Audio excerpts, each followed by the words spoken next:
자, 오늘 이제 신청정보, 첨부정보 등에 관한 문제 보실 텐데, 지난 시간에 이제 설명드린 내용 간단하게 체크를 하고 가겠습니다. 그래서, 부동산 등기 신청이라고 하는 거, 기본적으로 이제 공동 신청이 됐던 것이고요. 예외적으로 단독 신청의 문제도 존재했습니다. 자, 해서 신청서에 표시될 내용, 부동산의 표시라고 하는 것이 첫 번째 이슈, 두 번째 신청인의 표시라고 하는 것이 있게 되겠고요. 출제 포인트로는 부동산 등기용 등록번호라고 하는 것이 이슈가 되겠고, 그 다음에 우리가 꼭 알아야 될 게 등기부에는 등기 원인하고요, 등기 목적이라는 것이 공시가 되게 됩니다. 그리고 여기까지가 주된 내용. 자, 그 다음에 등기필 정보라고 해서 등기 권리증이라고 불렸던 부분이죠. 그래서 매도인은 등기필 정보를 제출해야 된다 해서 공동 신청하는 경우 매도인 같이 간다는 얘기고요.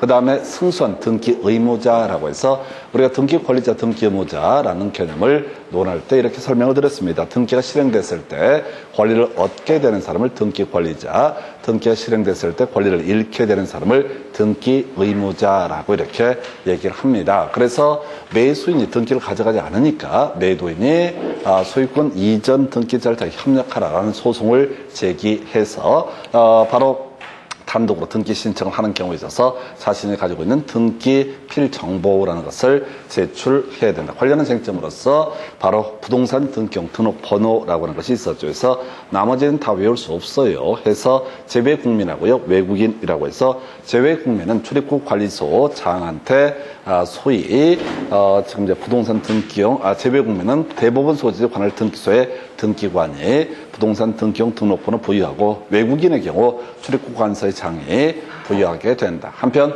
신청할 때요, 공유일 때는 지분을 기재를 해야 되고, 합유일 때는 그 취지를 기록을 하게 된다. 이 정도로 보셨습니다. 한편 첨부정보라고 하는 거, 이것이 사실다라고 하는 것을 입증한 서류, 부동산의 표시와 관련해서는 토지 대장, 임야 대장, 건축물 대장 등이 되게 될 테고, 신청인에 관한 표시, 보통 등기 권리자 또는 등기 명인이 될 사람, 이런 사람이 자신의 주소, 주민등록번호 등을 증명하는 정보라고 이렇게 되어 있습니다. 그래서 그 외 소유권 이전 등기 등에 있어서 한번 구성이 됐었는데요, 등기 의무자도 주소 증명 정보 등을 제출을 해야 된다라고 되어 있습니다. 그리고 등기 원인 증서라고 하는 것 관련해서 실제 이슈가 되게 되는 것은 바로 소유권 보존 등기를 할 때는 등기 원인 증서라고 하는 거 제출하지 않는다, 이래 보셨고요. 증 있으면 거민을 요구하지 않는다 해서 지난 시간에 강조드렸던 주제 중에 하나가 총유 관련해서 법인 아닌 사단이라고 하는 것이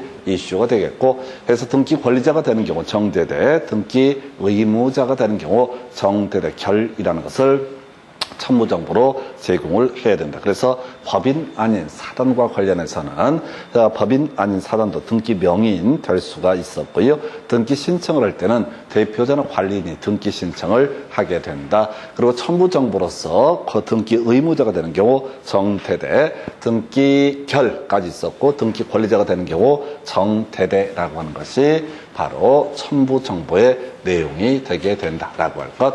자, 그 정도, 그 외에 나중에 법인 아닌 사단이라고 하는 것은 전자신청이라는 것을 할 수가 없다. 그 외 쟁점으로서 공인중개사법에서 부동산 거래 전자계약과 관련해서 법인 아닌 사단이라고 하는 것은 역시 부동산 거래 전자계약의 당사자가 될 수가 없다. 이렇게 전제를 삼게 됩니다. 자, 문제 가지고 확인을 해 보도록 하겠습니다. 그래서 자, 등기 절차 등에 관한 설명. 틀린 것은, 자, 법률의 규정이 없으면 촉탁에 따른 등기 절차는 신청 등기에 관한 규정을 준용하게 된다 해서 우리가 신청이 단독 신청이 있었고요, 그다음에 공동 신청이 있었습니다. 또 등기를 실행하게 되는 원인 중에 하나가 관공서, 법원의 촉탁이라는 것을 통해서 등기가 실행이 될 수가 있을 것이고요. 그리고 나서 또 하나가 등기관, 직권으로 등기하는 경우도 존재하게 된다라고 할 것 해서 1번 별 쟁점 안 되고요. 2번 외국인의 부동산 등기용 등록번호라고 하는 거 출입국 관서의 장이 부여하게 된다, 외우실 거. 제외 국민의 경우 대법원 소재 관할 등기소의 등기관이 부동산 등기용 등록번호를 부여를 하게 된다라고 할 것.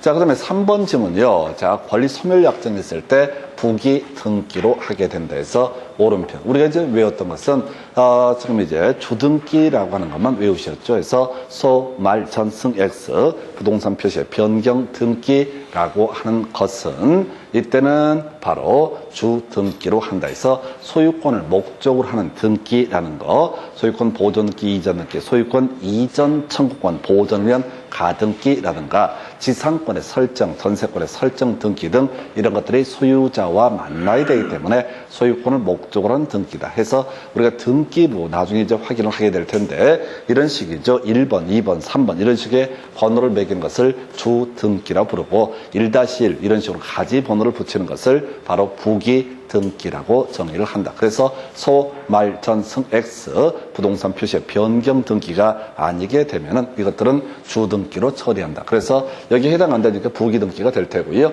답은 4번이 됐나요? 신청 정보, 첨부 정보, 연구 보존이라고 해서 뒤에서 이제 한번 정리를 할 텐데 우리가 이제 등기부는 연구 보존을 해야 되고요. 신청 정보, 첨부 정보, 신청서나 근거 서류 5년간 보존을 하게 돼 있습니다. 그래서 답은 4번으로 뽑았고요. 그 다음에 행정구역이 변경되게 되면 등기 기록이 기록된 행정구역에 대해서 변경 등기가 있는 것으로 본다라고 해서 다시 기본 용어 기억하겠습니다. 자, 기입 등기라고 하는 거 하나의 원인, 새로운 법률 원인에 따라서 처음에 실행한 등기를 가리켜서 기입 등기라고 부르게 된다. 그래서 이 기입 등기를 할 때는 기본적으로 표제부가 있을 테고 갑구가 있을 테고 을구가 있게 될 것이다 라고 전제를 하죠. 그런데 이제 표제부와 관련해서 존재했던 건물이나 토지가 멸실 등이 되게 되면 이때는 멸실 등기라고 하는 것을 하게 된다. 말소 등기요. 애초에 존재하지 않았던 건물이나 애초에 존재하지 않았던 토지가 등기가 됐을 때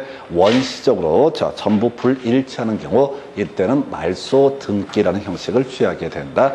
자, 지상권이 있었는데 지상권이 소멸하게 된다라고 존속기간 만료로 소멸하게 되면 역시 말소 등기라고 하는 것을 하게 될 것이다. 그 다음에 이제 경정 등기와 변경 등기라고 하는 것은 등기된 내용하고 실체 관계가 일부가 불일치한데 처음부터 불일치한다라고 하게 되면 이건 경정 등기의 문제로 봐야겠고요. 후발적으로 일부가 불일치하면 변경 등기. 그래서 우리가 주등기 부기 등기 할 때 부동산 표시의 변경 등기라고 해서 3층짜리 건물이 4층이 되게 되면 부동산 표시의 변경 등기, 주등기 형식을 취하게 될 것이다. 이에 대응해서 등기 명인 표시의 변경 등기라고 해서 개명이 이루어지거나 주민등록번호가 바뀌거나 주소가 바뀌게 되면 이때는 바로 등기 명인 표시의 변경 등기라는 형식을 취하게 될 것이다. 이때는 이제 소, 말, 전, 승, X 부동산 표시의 변경 등기가 아니기 때문에 이때는 부기 등기로 표시를 하게 된다. 뭐 이런 식의 내용들 보셨고요. 변경 등기라는 용어 때문에 관련해서 보셨습니다. 그래서 하여튼 뭐 자주 나오는 주제 아니고요. 딱 한 번 16년간 구성이 됐었는데 신청 정보, 첨부 정보라고 하는 것은 5년간 보존해서 답은 4번 뽑아냈고요. 그 다음 문제 가서 살펴보겠습니다. 자, 부동산 등기용 등록 번호 등에 관한 설명 옳은 것은 해서 그냥 읽으시면 안 돼. 우리는 그저 2개 딸랑 외우고 끝내셨습니다. 해서 하나가 외국인하고요. 제외 국민이라고 하는 거 외국인의 경우 출입국 관리소 장이 될 것이고 제외 국민에 있어서는 대법원 소지 관할 등기소의 등기관이 그 부동산 등기용 등록번호 부여한다 해서 자, 제외 국민 얘기하고요. 외국인 이걸 갖고 출제 쟁점을 삼게 됩니다. 그래서 제외 국민 대법원 소지 관할 등기소의 등기관이 부동산 등기용 등록번호 부여하게 된다 해서 앞에서 신청 정보할 때 주민등록번호를 쓰라고 했었는데 주민등록번호가 없는 경우가 몇 가지가 있습니다. 제외국민 없을 테고요. 외국인 없을 겁니다. 한편 법인과 관련해서 국가지자체 또는 이제 일정한 토지공사 이런 것들도 주민등록번호가 없기 때문에 부동산 등기용 등록번호 입력을 해야 될 테고 아까 이제 법인 아닌 사람 같은 경우에도 자, 따로 이 주민등록번호는 존재하지 않습니다. 그래서 부동산 등기용 등록번호라는 것을 교부를 하게 되는데 자, 일단 답은 2번이고요. 3번 외국인이라고 하는 것 시군구청장이 부여한다 해서 출입국 관리소 장이 어떻다 부여하게 된 2개만 가시는 거예요. 그리고 이 문제와 관련해서 아까 나왔던 문제 같은 경우도 외국인 하나 뽑아냈었거든요. 보면 외국인 관련해서 25회 때 구성이 됐던 것이고요. 그 다음에 이제 이게 몇 회 때 문제인가요? 27회 때 문제 구성할 때는 아까 그 외국인에서 살을 붙여가지고 제외 국민을 답으로 구성하고 외국인을 틀리게 구성을 하게 됩니다. 그래서 하여튼 뭐 자주 나오는 주제 아니고 25, 27회 때 부동산 등기용 등록번호. 그래서 이 등기법이 됐든 뭐가 됐든 힘든 이유 중에 하나가 양들이 많아서 그래요. 그래서 결국 이제 공부해가는 방법은 그걸 다 외워질 수가 없어요. 제가 해봐서 그럼 확실히 말씀을 드릴 수 있습니다. 한 5, 6년 해봤는데 아직까지 다 못 외웠어요. 이걸 내가 다 외웠으면 잘난 척 겁나면서 안 보고 중얼중얼 얘기를 할 거예요. 의미가 없어요. 그래서 기본 몇 개만 달달달 외운다. 이렇게 가셔야 돼. 그래서 이렇게 해서 답은 2번. 나머지는 의미 없습니다. 자, 그 다음에 검토 드릴게.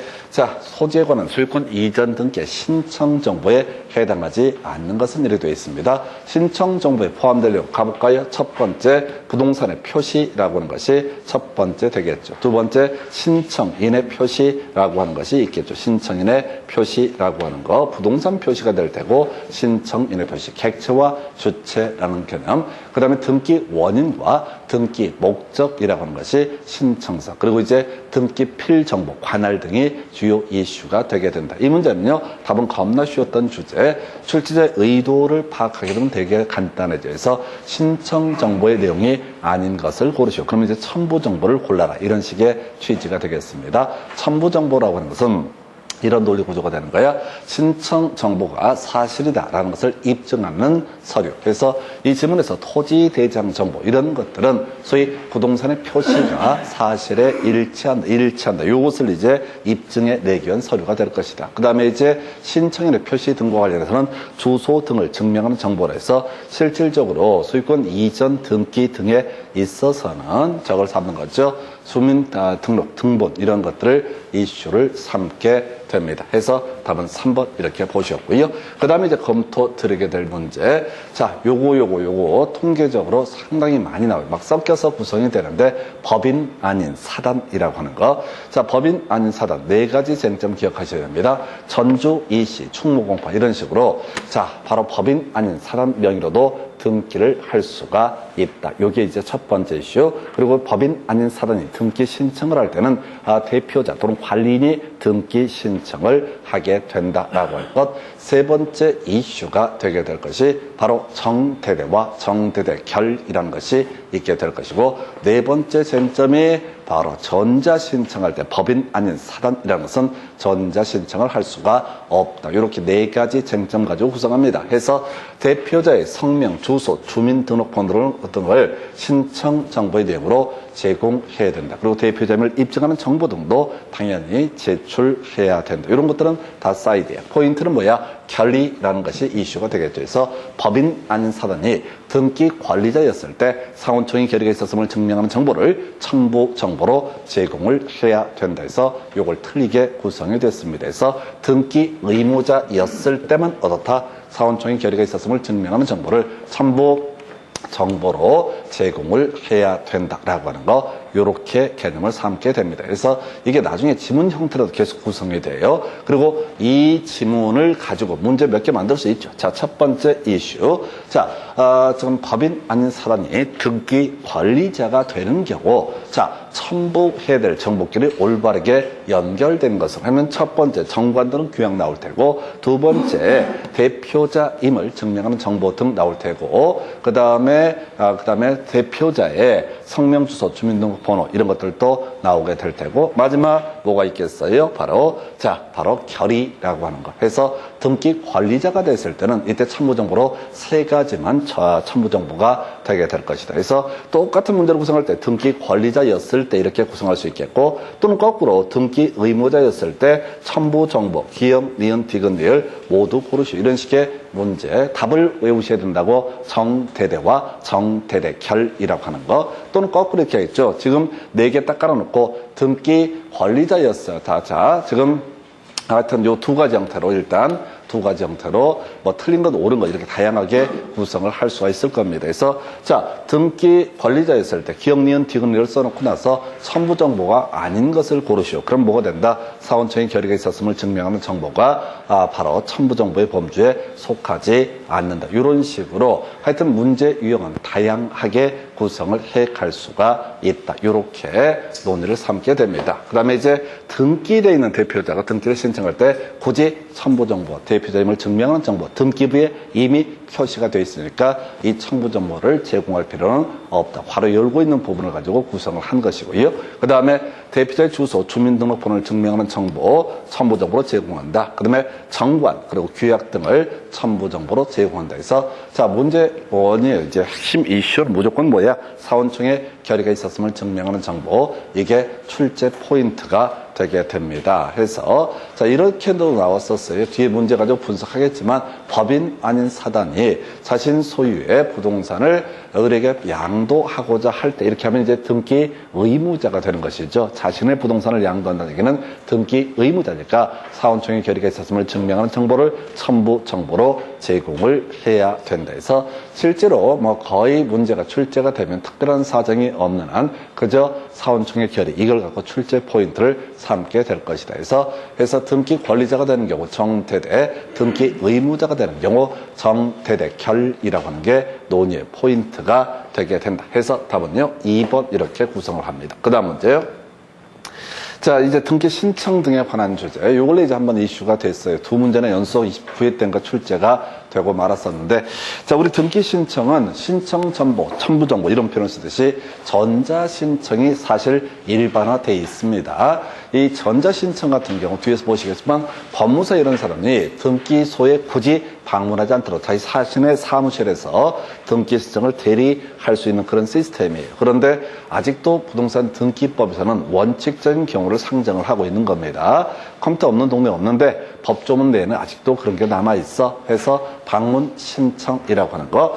자, 방문 신청이라고 하는 신청인 또는 대리인이 등기소에 출석해서 신청정보, 첨부정보를 적은 서면을 제출해서 이렇게 등기 신청을 하는 것을 방문 신청이라고 부르게 됩니다. 앞에서 우리 문제 가지고 하나 봤던 것 중에 하나가 대리인이 어떻다? 자, 제출하는 것도 가능하다. 그래서 응용 들어갔던 게 매도인하고 매수인이 등기 신청을 할 때 꼭 매도인이 가야 되는 게 아니라 매수인이 자, 매도인을 대리해서 등기 신청을 하는 것도 가능하다. 이렇게 해석을 하게 됩니다. 신청서의 작성 방법이라고 하는 게 나와 있어요. 다 필요 없습니다. 또는 이라고 하는 거 요거 하나 체크를 하셔야겠고 좀 이따 설명드리겠고 그 다음에 간인, 또 나올 가능성 거의 없는데 간인이라는 게 여러 장으로 신청서가 됐을 때 그것이 중간에 서류를 종이를 빼거나 사기를 치지 않았다라는 거. 그래서 뭐 계약서 이런 거 쓸 때 말이에요. 여러 장 접어서 2개 페이지 연결해서 사인하고 이런 것을 간인이라고 부르게 됩니다. 그래서 이때 간인 하나만 기억을 해야 볼까요? 신청서가 여러 장인 경우로서 등기 권리자, 등기부자가 여러 명일 때 이때는 그중 한 명만이 간인하는 방법으로 한다 해서 공유 같은 거 생각을 해볼까요? 한 사람이 5명한테 공유로 취득하는 사람한테 이 소유권 이전 등기를 하는 경우 신청서가 여러 장이 되게 되면은 그때는 대표는 한 사람만 어떻게 간인하면 될 것이다. 5명 다 간인해라. 그럼 볼만할 거예요. 더러워서 계약서를 알아볼 수 없을 것이다. 또 매도인이 공유 관계인데 한 사람한테 양도를 하게 된다. 그때 공유자 각각 다 간인하게 되면 개판돼 버려요. 그래서 간인은 한 명만이 간인하는 방법. 그 외 나머지는 이슈 안 되고요. 또는 하나 기억해 볼까요? 그래서 이 또는이라고 하는 거, 자, 공인중개사법과 비교해서 기억을 하셔야 됩니다. 이 공인중개사법 파트에 가서 보게 되면 우리 거래계약서 확인설명서라고 하는 것은 서명 및 날인이라는 것을 하게 되어 있습니다. 나머지는 다 뭐야? 서명 또는 날인 해서 전속중개계약서라든가 혹은 뭐가 있을까요? 저런 게 있습니다. 부동산 거래 신고서 이런 것들 다 서명 또는 날인 이렇게 되어 있어요. 그래서 나머지도 다 따져 물을 것 없이 뭐가 된다? 서명 또는 날인. 이게 시험에 나왔을 때는 사실 귀지라고 내는 그런 문제 중에 하나가 됩니다. 이게 이제 법과 전혀 무관하게 출제 가끔 되는 영역 중에 그런 게 몇 개가 있어요. 예를 들어서 자, 우리 회의 개최라고 하는 것은 재적위원 과반수의 출석으로 개의하고 그 다음에 출석위원 과반수의 찬성으로 의결하게 된다. 이런 것들 워낙 기초적인 거예요. 공인중개사법에 가게 되면 바로 협회 관련해서 공제사업 운영위원회라는 거 회의할 때 그런 거 적용되고요. 그 다음에 공간정보법 영역에서도 회의 이런 거 있으면 항상 그런 식으로 얘기를 하게 됩니다. 그래서 일단은 일단 회의 얘기 하나 보셨고, 그 다음에 지금 이제 서명 또는 날인. 자, 서명 및 날인이 특이한 것이고, 다 서명 또는 날인으로 되어 있다. 이거 묶어서 가셔야 돼요. 시험에 나오긴 했는데, 사실 큰 의미는 없어요. 우리가 등기법 같은 경우 좀 전반적으로 좀 난이도가 있다라고 해서 한 12문제 중에서 한 서너 문제, 손대기 어려운 문제 나옵니다. 근데 요즘에는 그 손대기 어려운 문제가 극단적으로 막 어렵게 나오기 때문에 지문 읽다가 막 3분 걸릴 정도로 뽑아버리니까 답이 없어요. 그럼 이제 어떻게 할 것이냐? 합격을 하시려면 기존에 나왔던 거라도 할 수 있는 거라도 정확하게 외우는 게 필요하다. 회사 앞에서 정대대, 정대대결 이게 문제 어떻게 응용을 하든 눈 하나 깜짝하지 않고 줄줄줄 풀 수 있을 만큼 숙달이 돼야지 이게 내 점수지요. 시험장 가가지고 문제 풀어보고 웃기지도 않는 작태입니다. 웃기지도 않아. 그래서 절대 시험장 가서 문제 푸는 거 아니에요. 시험장은 뭐야? 그냥 합격증을 안 주니까 가서 확인, 합격증을 받기 위한 예비 과정이 될 테고 그 과정에서는 그냥 자기가 외웠던 거 대입하는 거지 요행수를 바라고 읽다가 혹시 그 영감이 떠올라가지고 문제를 풀 수 있을 것이다. 천만의 말씀 아멘 콩떡입니다. 특히 이 중개사 시험이라고 하는 것을 80%가 떨어지는데 다 자기는 15% 20% 안에 들 거라고 아주 근거 없는 확신에 차 있어요. 뇌 구조가 정말 이상해. 우리가 이제 장사해야 되니까 할 수 있어요 이렇게 개뻥을 치긴 하지만은 쉽지가 않아요. 쉽지가 않아. 제가 지금 한 얘기를 또 하고 한 얘기를 또 하고 한 얘기를 또 하고 한 얘기를 또 하는 것은 여러분을 기본적으로 믿지 못해서 그런 거야. 예복습 당연히 안 할 것이고 그 다음에 7, 8달 가서 당연히 안 할 테고 덥다고 빠지고 바캉스라고 빠지고 하여튼 간에 우리는 바캉스 한 데서 코로나 몇 번 터져야 돼 그냥. 법으로 막아야 돼. 바캉스를 못 가게. 왜? 아니 코로나 때문이 아니라 내가 한 10년을 못 가봤는데 나 혼자 억울하다는 느낌이 들었어. 그래서 같이 한번 죽어보자. 그래서 사회적 거리두기 더 해야 돼. 그래서 앞으로 친구한테 카톡 이런 것도 못 보내도록 법을 강제하는 게 좋겠다. 그럼 이제 자기 안으로도 이제 계속 생각을 하겠지. 해서 그러다 치고 자 다시 자 어차피 못 외울 거니까 다 뭐가 된다. 서명 또는 날인 이렇게 아주 지저분하게 구성했던 사례 있었고요. 그 다음에 이제 이 전자표준 양식 이 아이가 앞으로도 또 답이 될 만한 이슈. 나쁜 새끼들이야. 용어 보니까 전자표준 양식 이게 보는데 근데 얘가 지금 어디에 타이틀을 붙어 있어? 방문 신청이라고 하는데 타이틀을 붙어 있죠. 근데 아무리 봐도 전자표준 양식 하게 되면 이게 전자 신청 같은 그런 불길한 예감이 들어. 전자 들어가 있잖아. 그래서 자 여러분들이 핸드폰 가지고 열어보는 거 있지 않습니까? 그것도 전자입니다. 뭔 얘기를 지금 하려고 하냐면 이 전자 표준 양식은 아무것도 아니고 자 등기소에 가게 되면 PC가 비치가 돼 있고 거기 아래 한글로 파일이 열려 있다고 해서 이거 뭐 정정하고 김영도 이지랄 언제 하냐고 그냥 파일 타이핑 해가지고 어떻게 한다? 출력해서 사인해서 서명 또는 날인해서 제출해라. 그러니까 글씨 꼭 못 쓰는 것들이 글씨 못 알아볼게 아무처럼 쓰는 것들이 꼭 또박또박 쓴다고 최선을 다해서 그럼 등기관이 얼마나 개 짜증나겠어요. 알아먹을 수가 있어야지. 그때는 이제 등기소의 등기관이 뭐라고 하냐면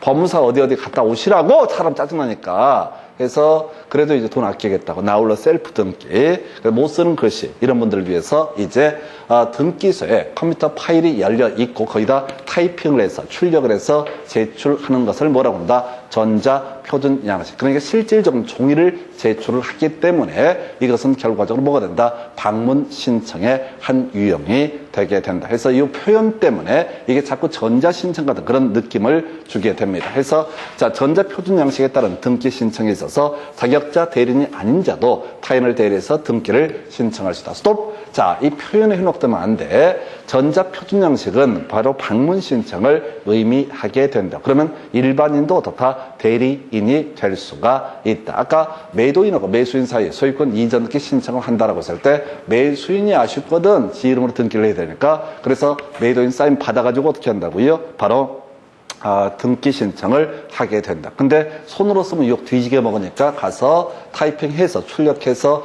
내는 거. 이게 바로 전자표준 양식에 따른 등기 신청이 될 테고 나중에 공부하겠지만 전자 신청은요. 자격자 대리인, 법무사, 변호사만 등기 신청이라고 하는 것을 할 수가 있습니다. 자, 내가 직접 전자 신청을 하는 거, 사용자 등록해서 전자 신청을 하는 건 가능해요. 근데 내가 법을 알아. 등기를 좀 다뤄봤어. 그래서 그래서 사용자 등록하고 아이디 가지고 있어. 그럼 친구가 부동산 사고 팔 때 전자신청 대리하는 것은 허용되지 않습니다. 이건 법무사만 가능하고 변호사만 가능한 개념입니다. 그래서 자격자 대리인이 아닌 일반인도 타인을 대리해서 방문 신청할 때는 어떻다? 등기 신청을 대리해서 등기 신청을 할 수가 있다라고 해서 요거 하나 이슈가 될 거예요. 그래서 얘는 지난번에 지문 형태로 구성이 됐는데 앞으로도 꾸준히 낼 만한 이슈. 그래서 이 문제를 낼 때는 그냥 죽으라고 내는 문제 형태가 될 테고 이 전자 표준 양식은 이미 출제가 됐기 때문에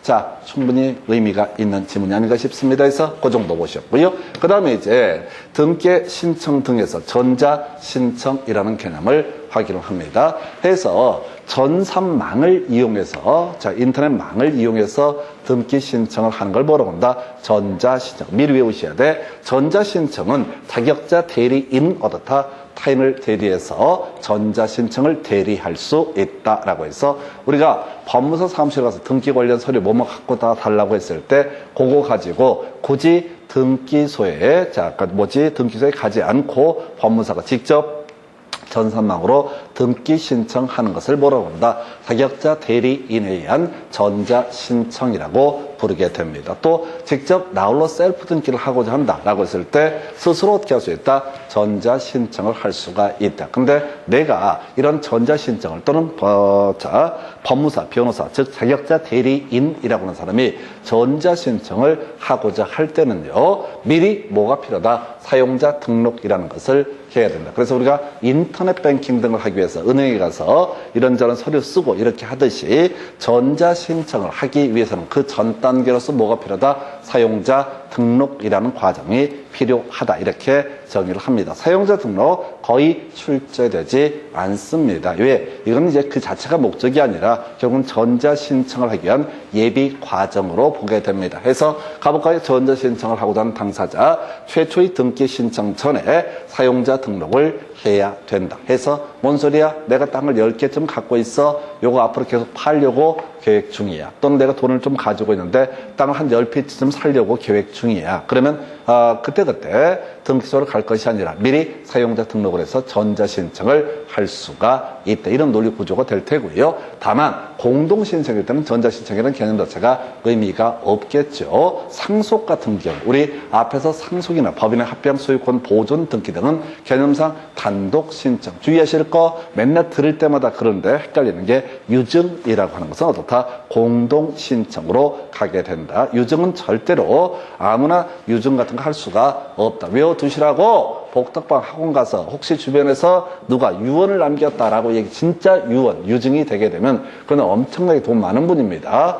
워낙 돈이 많아서 변호사, 사손들끼리 개싸움 할까봐 변호사까지 선임을 해서 이런저런 과정을 거쳤다는 얘기니까 엄청 돈 많은 분이다. 이렇게 생각을 하시면 좋겠습니다. 그래서 갈 때 굳이 뭐라고 씹으려고 가봤자 그게 법적으로는 어떻다? 아무런 의미를 가질 수가 없다. 유언이라는 것은 소위 요식행위라고 부르죠. 우리가 계약법 파트에서 공부하실 때 그런 얘기를 합니다. 낙성계약이라는 키워드를 잡게 돼요. 승낙이 있으면 성립하는 계약을 낙성계약. 그래서 계약서니 뭐니 이런 거 없어도 불요식계약이라는 개념이 바로 낙성계약. 그런데 유언이라고 하는 것은 요식행위라고 해서 엄격한 요건을 충족을 해야지 그게 유언으로서 법적 효력이 발생하게 됩니다. 그래서 다시 갑시다. 상속. 자, 그 다음에 수용. 그 다음에 또 뭐가 있을까? 합병. 이런 것들은 기본적으로 소유권 보존 등기 또는 소유권 보존 등기 말소 등기도 어떻다? 단독 신청을 한다. 그런 얘기 했었고요. 공동 신청력이 유증은 바로 유증에 따른 소유권 이전 등기는 공동 신청의 대상이 되게 된다. 자, 한편 전자 신청을 하고자 하는 자격자 대리인은 최초의 등기 신청 전에 전자 사용자 등록을 해야 된다. 그래서 이 사용자 등록을 한 자격자 대리인은 사무소에서 앉아서 이제 등기 관련 업무를 처리를 할 수가 있다. 이런 논리고죠. 당사자요. 자, 지금 하나 외울 게 이거 하나 있다고 그랬었죠. 바로 법인 아닌 사단은 어떻다? 전자 신청을 할 수가 없다라고 하는 거. 중간에 외국인 얘기 이런 거 나와. 읽지 마. 전자 신청 파트에서는 뭐라고요?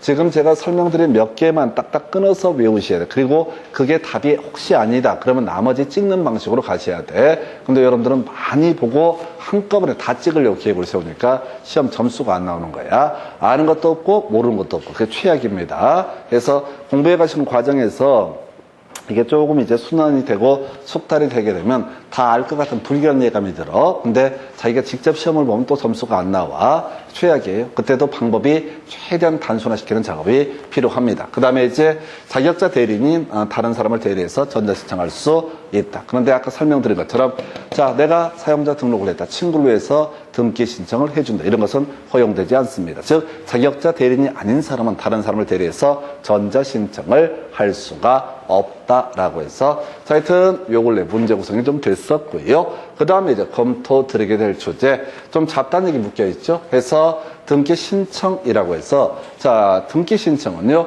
한 건당 한 개 부동산에 관한 신청 정보를 제공하는 방법을 한다라고 되어 있는데 요건 안 나와. 그래서 자, 우리가 매매를 원인으로 소유권 이전 등기 한다. 그럼 토지 하나당 어떻게 한다? 당연히 신청서 한 개를 활용을 하게 된다. 그런데 이제 출제 이슈가 되는 거 두 번, 세 번, 네 번 나오는 거 바로 일괄해서 자, 신청할 수 있다. 근데 사연이 좀 많습니다. 바로 같은 채권의 담보를 위해서 소유자가 다른 여러 개의 부동산에 대해서 저당권 설정 등기를 신청하는 경우 이걸 이름하여 공동저당이라고 부르게 됩니다. 그래서 우리가 민법에서는 토지라고 하는 건 따로 분류하고요. 건물 따로 분류합니다. 토지 위에 건물이 있을 때 등기부가 두 개가 나와요. 토지 등기부하고 건물 등기부. 물론 이제 집합 건물의 등기 같은 것은 좀 따로 취급을 하긴 하지만은 일반적으로 우리가 주택, 단독주택에 매매를 한다라고 하게 되면 토지하고요. 그 다음에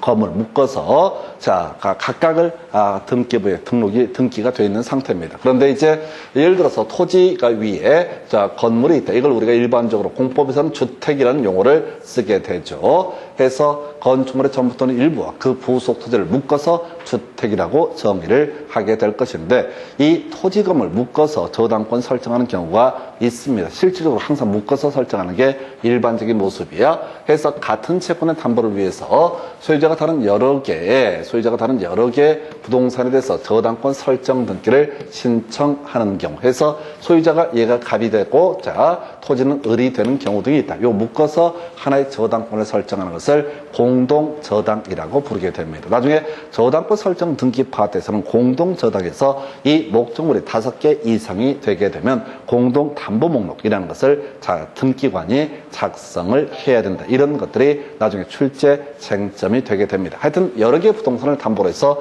저당권 하나를 설정을 하고자 한다. 출제 포인트 같은 등기소 관할 내에 있는 여러 개의 부동산을 묶어서 다 하나의 신청 정보로 해서 저당권 설정 등기 등을 신청할 수 있다. 해서 자, 그러니까 우리가 이 관할이라고 하는 개념이 있어요. 관할. 서울에 있는 토지하고 자, 제주도에 있는 토지를 묶어서 등기 신청, 일괄 공동저당. 이건 안 되는 거예요. 일괄 신청은 안 되는 겁니다. 그래서 관할이 똑같았을 때 해서 자, 우리가 이제 그 관할에 관한 부분을 공부하려면은 나중에 대부분 홈페이지 가서 보시게 되면 토지 관할 리스트가 쫙 나와 있습니다. 어디 관할이 이런 것들이. 그래서 자, 등기소도 마찬가지야. 등기소에 관할이라는 개념이 있게 되는데 그 안에 자, 관할이 동일하다라는 전제가 돼 있을 때 공동저당할 때 일괄 신청할 수 있다. 자, 요거랑 같이 바로 묶어서 봐야 되는 것이 이 얘기야. 자, 이게 이제 벌써 한 10년 가까이 됐는데요. 자, 어떻게 할 수 있다고요? 일부 취할 수 있다라고 돼 있죠. 하나의 신청서로 수개 부동산에 관한 등기 신청을 했을 때 일부 부동산에 대해서는 등기 신청을 취할 수 있다. 한 4개 부동산을 묶어서 관할 똑같아서 묶어서 일괄 신청을 했습니다. 근데 담보 가치가 한 3개면 충분할 것 같아서 하나를 뺐다라고 하면 일부 취하. 그래서 개념상 일괄 신청이라는 개념과 일부 취하라는 개념은 서로 세트로 연결이 되게 됩니다. 일괄 신청이 돼야지 뭐라고요? 일괄 신청이 돼야지 일부 취하의 문제도 발생하게 될 것이다. 이렇게 그림을 잡게 됩니다. 해서 이렇게 개념을 보셨고요. 자, 관할 얘기, 부동산 소지지 관할 등기소에서 담당하게 된다. 자, 근데 우리가요, 지금 이제 중앙 인터넷 등기소인가? 이게 이제 인터넷 홈페이지 가면, 대법원 홈페이지 가면 그렇게 맥락이 나옵니다. 그래서 이 대법원장, 어느 등기소에 관할에 속하는 사물을 다른 등기소에 위임케 할 수 있다. 그래서 큰 의미는 없어요. 원래는 토지 관할이라고 해서 자 안산에 있는 등기소, 안산 가서 원래 일 봐야 돼. 근데 자 대법원장이 자 다른 등기소에서도 그 위임을 아마 다 시켜놨을 거야. 그래서 굳이 그 등기소를 가지 않더라도 일단은 등기 신청이라는 것은 다른 등기소 하는 것도 아마도 사안에 따라 다 다를 겁니다. 그래서 위임케 할 수 있다. 이런 명제가 한번 답이 됐던 적이 있습니다. 자, 그 다음에 이제 중간중간에 나오는 게 등기 성립 시기라고 하는 거, 저접효라고 하는 거, 이거 외우고 들어가셔야 돼. 저접효라고 하는 거. 자, 우리가 지금 등기 신청은 아까 방문 신청이라는 개념이 있긴 하지만 실질적으로 다 전산으로 처리가 되게 됩니다. 다 전산으로 돼 있어요. 그래서 자, 등기 신청은 등기 신청 정보가 전산 정보 처리 저축에 저장된 때 접수된 것으로 본다. 자, 그래서 나중에 등기가 마쳐진 경우에 접수한 때부터 효력이 발생한다. 그래서 이제 저장된 때부터 효력이 발생한다. 이것도 옳은 표현. 접수한 때부터 효력이 발생한다. 이것도 옳은 표현. 그래서 외울 게 저접효라고 하는 거, 저접효. 이건 큰 이슈는 안 되는데 주로 주택 임대차 보호법화돼서 논의의 쟁점이 되게 됩니다. 주임법이라는 법을 보게 되면 그런 식이죠. 자, 원래 이제 임차권 등기를 해야지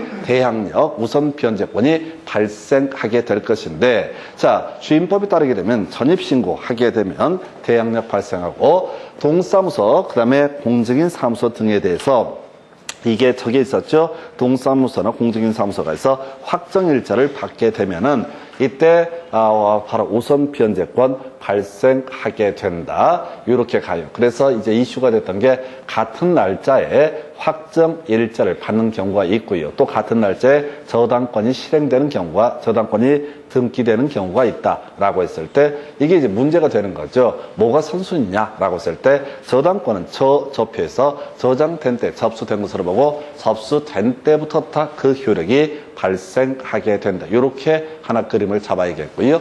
그 다음에 자, 우리가 이제 주임법에서 대항력 우선 변제권은 모든 요건을 갖춘 날의 다음 날 0시부터 효력이 발생한다. 그래서 이미 문제에 나왔던 건데요. 만약에 5월 4일 날 12시 오후 1시에 만약에 뭘 하게 된다. 지금 이제 확정일자를 받게 된다. 그러면 이제 우선 변제권 등은 뭐라고요? 바로 5월 5일 0시가 되면 발생을 하게 된다. 5월 4일 날 저당권 설정 등기 신청 오후 3시 하게 됩니다. 그럼 이제 접수가 되게 될 테고, 저장되고 접수가 될 테고, 바빠가지고 일 처리 못하고 5월 7일 날 업무가 처리돼서 등기가 맞춰졌다라고 할지라도 이때는 5월 4일부터 다 등기 효력이 발생하게 된다. 해서 같은 날짜에 저당권 등기하고 확정일자일이 동일하다라고 하면은 당연히 저당권이 선순위 권리자가 되게 된다. 그래서 가끔 집주인들 중에서 장난치는 사람들이 있었습니다. 계속 보도에 나오는 것들인데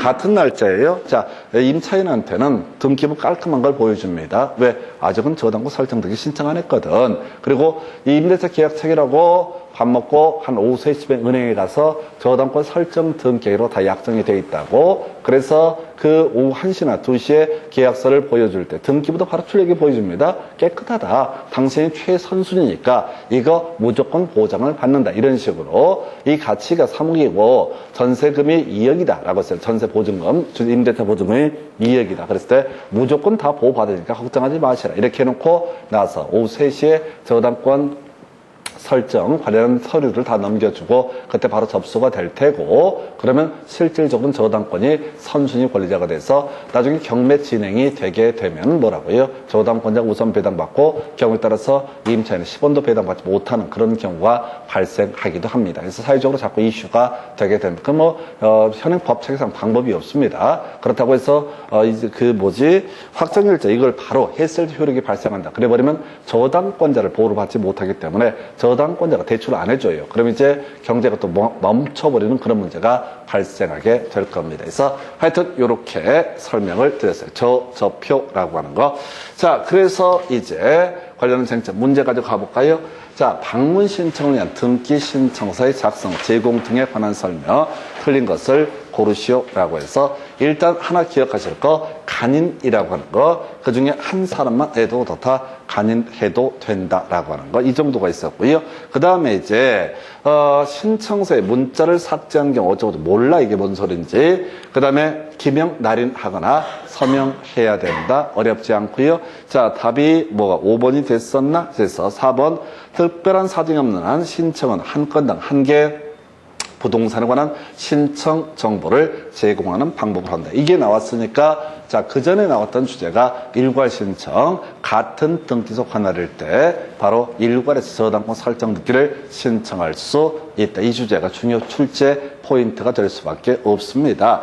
자, 5번 질문. 같은 채권의 담보를 위해서 여러 개 부동산에 관한 저당권 설정 등기를 신청하는 경우 그 관할 등기소가 다르면은 한 건의 신청 정보를 일괄해서 등기 신청을 할 수가 없다라고 하는 거. 이걸 이제 응용해서 나온 거죠. 법조문. 등기소가 동일했을 때만 어떻다? 일괄해서 등기 신청을 할 수가 있다. 아, 요 답이 3번이 됐었나요? 뭐가 있었냐면 서명하고 날인을 해야 된다. 그래서 말장난에서 틀리게 뽑았던 케이스가 되겠습니다. 그래서 신청서 전반에 걸쳐서 서명 또는 날인, 중간에 정정 등을 했을 때 서명 또는 날인 이렇게 가는 거지, 서명하고 날인을 해야 된다. 이거는 해설 듣고 나니까 뭐 그런 거보다 하는 거지 절대 알 수도 없고, 웬만큼 뭐 이건 뭐지 등기 사무를 직접 담당하는 법무사나 이런 사람들도 이걸 알까 싶은 거예요. 의미 없는 지문입니다. 아주 작정을 하고 냈던 주제예요. 그래서 지금 이 문제에서 포인트는 5번 지문 하나 이슈가 되게 될 것이다. 5번 지문. 자, 관할이 동일했을 때만 어떻다? 일괄해서 등기 신청을 할 수가 있다라고 하는 거. 관할이 동일했을 때만 어떻다? 일괄해서 등기 신청을 할 수 있다. 그래서 이 문제 답은 3번이지만 3번은 이런 문제 다시 낸다 한들 맞추기 곤란한 문제이고요. 그 다음에 이건 꾸준히 출제 포인트가 되는 영역이 되겠습니다. 해서 일단 답은 3번 이렇게 뽑았고요. 그 다음 주제 보겠습니다. 자, 등기 신청에 관한 설명, 옳은 것을 고르시오. 해서 1번 외국인, 끄트머리 전자신청을 할 수 없다. 틀렸죠?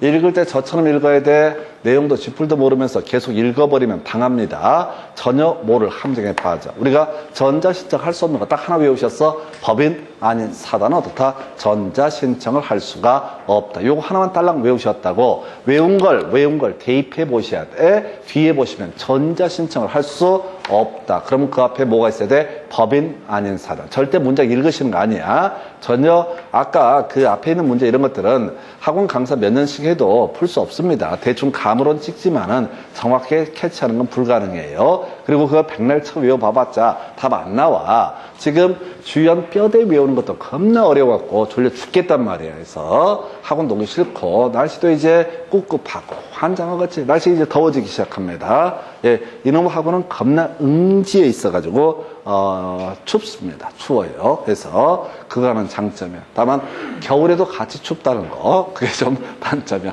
여름에도 춥고 겨울에도 춥고 해서 일단은 요거 하는 쟁점, 법인 아닌 사단, 등기 권리자인 경우 이때는 뭐가 필요 없죠? 사원청의 결의라 필요가 없죠. 그러면 쓸데없는 얘기 나와 있어. 대표자의 주소, 자, 성명, 주소를 증명하는 정보를 첨부 정보로 제공해야 되는데 주민등록번호를 제공할 필요가 없다. 세트로 갑니다. 주소, 그 다음에 성명, 주민등록번호 세 가지예요. 기본이 세트로 갑니다. 이런 거 캐치 못해. 구체적으로 외우기 어려워. 근데 최소한 이 문제는 답이 돼서는 안 돼. 법인 아닌 사단 하게 되면 그저 뭐라고요? 정대대 결이라고 해서 사원총의 결이 운운하는 게 틀리든 맞든 답을 뽑는 쟁점이 되게 된다. 그 다음 3번. 이행 판결에 따른 등기는 승소한 등기 권리자 또는 승소한 등기 의무자가 단독으로 신청한다. 라고 해서 자, 요걸 틀리게 뽑아냈죠. 해서 다시 판결 하나, 둘, 셋 나왔었죠. 자, 하나가 이행 판결이라고 하는 것이 있었죠. 승소한 등기 권리자, 등기 의무자 단독으로 신청하게 된다. 그 다음에 문제 통해서 외웠던 게 재권 판결이라는 거 있었죠. 재권 판결이 전세권자가 연락이 안 돼! 전세금 반환했는데 연락이 안 돼. 그러면 이때 이 전세권을 제거하는 판결, 내가 2차 절차에서 더디 누구한테 통장 거래 내역서를 제시를 하면서 이렇게 전세금 반환했는데 이놈의 자식이 등기, 말소 등기를 하기로 해놓고 그거로 뒤졌는지 살았는지 연락이 안 된다. 근데 지금 전세권 설정 등기를 하려면 기존 등기가 삭제가 돼야 되거든요. 이게 이제 후등기 저지력이라고 해서 지금 전세권 설정 등기하고 돈 받아야 되는데 얘 때문에 안 됐을 때 재권 판결을 받으면 그 판결문 첨부해서 다 단독으로 신청할 수 있다. 이에 비해서 바로 형성 판결이라고 해서 공유물 분할 판결이라고 하는 것이 있었죠. 그래서 이 형성 판결과 관련해서는 승소 패소 의미 자체가 없죠. 그래서 승소한 자든 패소한 자든 단독으로 등기 신청을 할 수가 있다라고 해서 자, 이행 판결, 승소한 등기 권리자, 등기 의무자 단독으로 등기 신청할 수 있다. and 10년 경과되더라도 다 등기 신청할 수 있다. 이렇게 그림을 설명드렸습니다. 이거 틀렸고요. 신탁 등기라고 하는 거 누가 수탁자가 단독으로 등기 신청을 하게 된다. 해서 신탁 등기라고 하는 것은 위탁자가 있고 수탁자가 있게 될 것이다. 그때 원칙적으로 수탁자가 단독으로 등기 신청한다. 왜? 등기 의무자는 개념이 없다고 그래서 신탁 등기를 했다고 해서 소유권 자체가 넘어가는 것이 아니다. 그래서 보통 부동산 신탁회사와 같은 수탁자가 단독으로 등기 신청을 한다. 전자표준 양식에 따른 등기 신청, 이게 방문 신청이라고 설명을 드린 바가 있습니다. 이때는 누가 됐든 간에 어떻다 등기 신청 대리할 수 있다라고. 답은 이제 5번 가지고 29회 때 아까 방문 신청 운운하면서 지저분하게 구성했었고 이 아이 답이 된 바가 있습니다. 그래서 자 1번 외국인 전자 신청할 수 있습니다. 어떻게 해요? 몰라요. 외국인한테 물어보면 알아. 구체적인 내용을 알려고 하지 말고 전자 신청할 수 없는 건 뭐가 돼? 법인 아닌 사단 이렇게 봤었고요. 2번 법인 아닌 사단 등기 권리자일 때 사원청의 결의는 요하지 않는다. 이걸로 가셔야 돼. 이걸 백날 읽어봐봤자 여러분 못 외우십니다. 포인트가 사원청의 결의라고 하는 거 틀린 맞던 답이 아니다. 3번 이행 판결에 따른 등기, 승소한 등기 권리자 또는 등기 의무자가 단독 신청한다라고 할 거. 자, 신탁 등기 수탁자가 단독 신청한다. 이런 거 있었고요. 자, 답은 5번 이렇게 구성을 했습니다. 그 정도 살펴드렸고요. 그 다음에 이제 검토 드릴 게 등기 실행인데 잠시 걸었다가 등기 실행부터 이어서 설명을 드리도록 하겠습니다.